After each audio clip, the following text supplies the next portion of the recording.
So I've come to Rotterdam docks, absolutely massive installation. I've come here to see a very small car because I think they're really important. What we need are small, lighter and cheaper electric cars.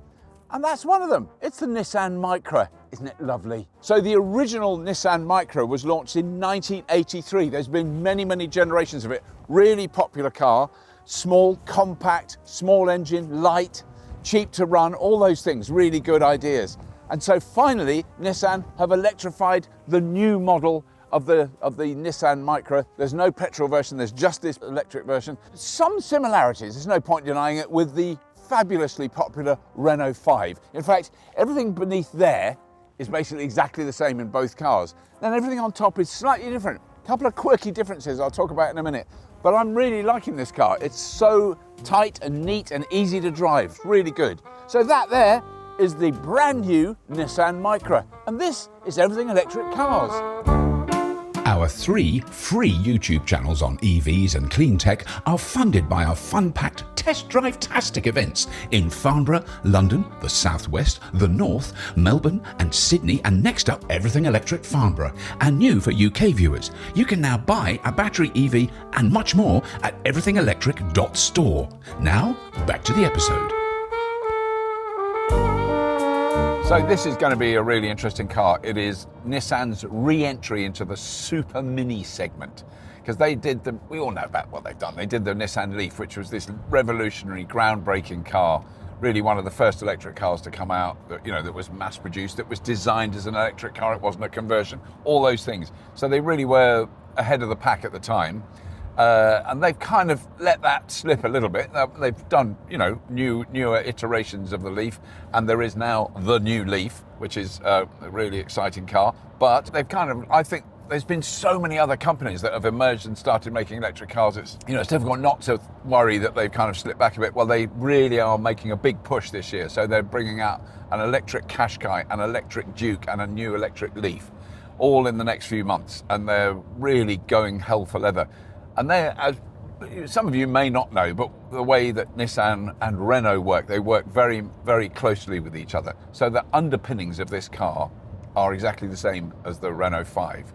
And many of the features here, I've been driving a Renault 5 recently, brilliant car. Many of the features in that and the systems and the steering wheel and all the controls, identical. They're not even a little bit different, they're identical. Except for the engine brake paddles, which they've got paddles on here. Renault 5 hasn't got paddles. The Nissan's got paddles. Suck on that, Renault 5. Sorry. But then, I love paddles. Whenever I've got them in a car, I use them quite a lot. But is that really enough to differentiate it from the Renault 5, which is an incredibly popular car and an amazing looking car? This car is it as good? Is it better? Is it worse?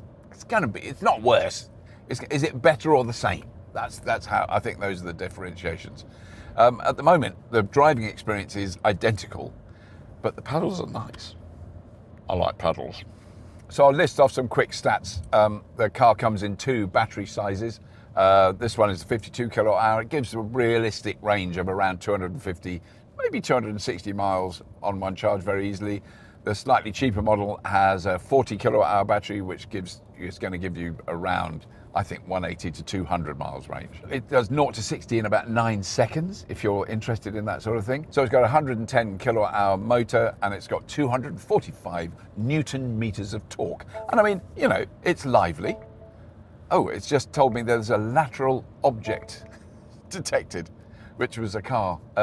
Strangely enough, it was a Tesla overtaking in a really aggressive manner. How unusual.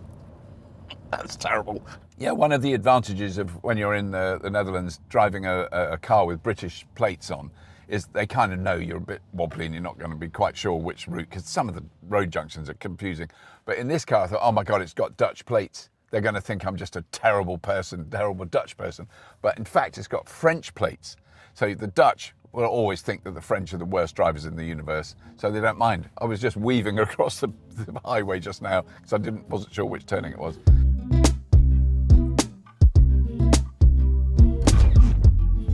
So the thing I really like about this car is its size. It is a small, properly compact super mini. I love the fact that the wheels are splayed right out to the corners. The lights, really, really different. Sort of big goggle eyes, which is a kind of reference back to the original Nissan Micra of the 1980s. But overall, the look of it, when I first glanced at it from a distance, when I first saw it at the hotel, I thought, that is very, very like the Renault 5. So I don't know how you would choose between the two. I mean, they're both going to be really good cars. Mechanically, the range, the reliability, the ease of use, that's identical. There's nothing to choose from that. So it's then you have to choose, in a sense, the style of the car, and whether you want a sort of funky style like the Renault 5 or a slightly more muted, but I think still quite groovy little. I like the lights. They're cheeky. They're loud, and they're very individual. You're not going to confuse that with another car. You're going to know what it is. Round the back, very, very different too. So I think these lights are very different. I mean, they're really weird. I think they're weird, but I quite like them. And they're nothing like the Renault 5 at all, even though the actual trunk bit itself is identical. 326 litres with the seats up, much bigger with the seats down. I mean, considering how small the car is, loads of room in there. That's really great. That's different to the Renault because that says Nissan. I mean, it is difficult. It is really difficult because it is exactly the same. I don't know how. I've never really had to deal with this before because I feel obliged to Nissan, because I think Nissan are an amazing company. I feel obliged to say, no, this is totally different to the Renault. It's not at all like it. It is exactly the same, except for one or two micro quirks. So I think it's fair to say that the interior of the Nissan Micra is a little more muted than the jean-tastic interior of the Renault 5. And I actually quite like it. This is going to be so much down to taste, to individual taste. Do you prefer a more muted, more simple design and materials, or do you want it all jazzy and groovy and Renault-like? I mean, this is actually quite nice. The seat's really comfortable, a really interesting mixture of materials. I'm assuming it's going to be pleather, it's going to be vegan leather, and some interesting cloth there. The dash is simple. It's not intrusive. I quite like it. The actual layout of the screens and the steering wheel and all the buttons for the heating and cooling, that is identical to the Renault 5. I really do like the two screens. I've discovered from driving them that you do actually use both. I'm using this one right in front of me. This is speed, and it's also directions with the sat nav. So this works really well. But I'm kind of used to that. I've seen that already. But the rest of it is well. There's one thing that is a bit different, and that's this: the phone charger. That just works really well. I don't know why, but I'm finding this much easier now that the phone is charging.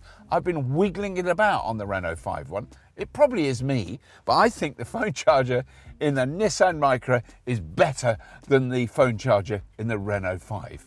The one last thing I want to say about the back, I haven't got in the back of the Renault 5 we've got back in the UK. I haven't got in the back here because it's going to be really painful and difficult. It's a little bit small. There's no question about that. 2 kids in the back, fine. But 2 adults in the back, pretty tight. You'd have to push these seats quite a long way forward to be comfortable in the back.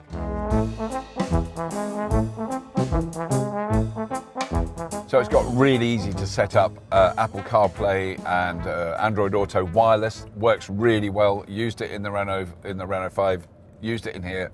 It's peachy. That works really well. It's got really good adaptive cruise control. It's got good lane keeping assistant that doesn't annoy you. It just gently moves you to the centre of the lane if you start to do a bit of wandering. Not that I ever would. And it's so that all that stuff is so beautifully easy to set up and to use. So I mean, it's on cruise control now.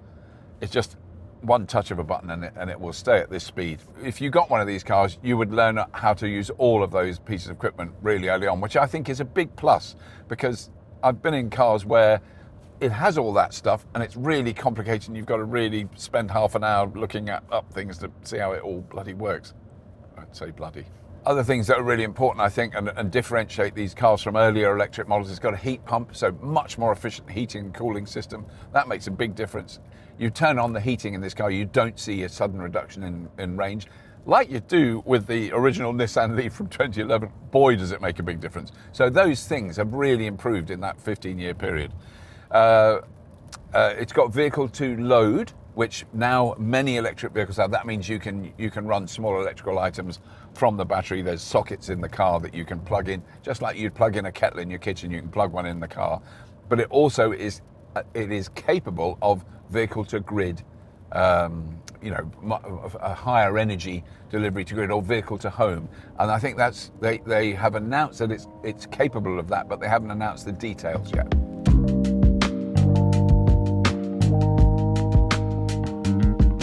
I think to sum up, this is a fantastically well-proven, really good, really well-made, small electric car with a brilliant range. The prices, it starts at about 22,000 before the UK government grant, which it is eligible for, 1,500 quid off, to about 28,000 for the absolute top spec one with all the bells and trimmings. But basically what comes as standard is really, really impressive. So it then depends on whether you think you can live with a 40 kilowatt hour battery or a 52 kilowatt hour battery. You've got plenty of range with both of them. So I'm really impressed with the car. We know its sister car very well. It really depends then what you like about the looks of each different car. So that's as simple as that. What is, I think, brilliant though with Nissan is that they've made another step for finally, I feel, into the super mini market. And this is a great example of that. I'm really looking forward to seeing the new Nissan Leaf, which comes out later this year. I'll be driving it in an episode coming shortly on the show. And also, which I've only just found out last night, the new Nissan Leaf will be at the Everything Electric live show at Farnborough on the 11th and 12th of October, which is fantastic because, that's one of the first times anyone in the UK is going to be seeing it in the metal, as it were. Please do come along to the live show if you can, by any chance. We've got the big Zap Heap Challenge tests going on, which will be insane, absolutely bonkers. The tickets are still available. Not many, they're actually going really fast. And tell your mates about this show. Please do subscribe if you haven't already. And as always, if you have been, thank you for watching. Now visit electricvehicles.expert, where you can follow everything electric and keep current with Clean Technica, The Driven, Electrek, and many more.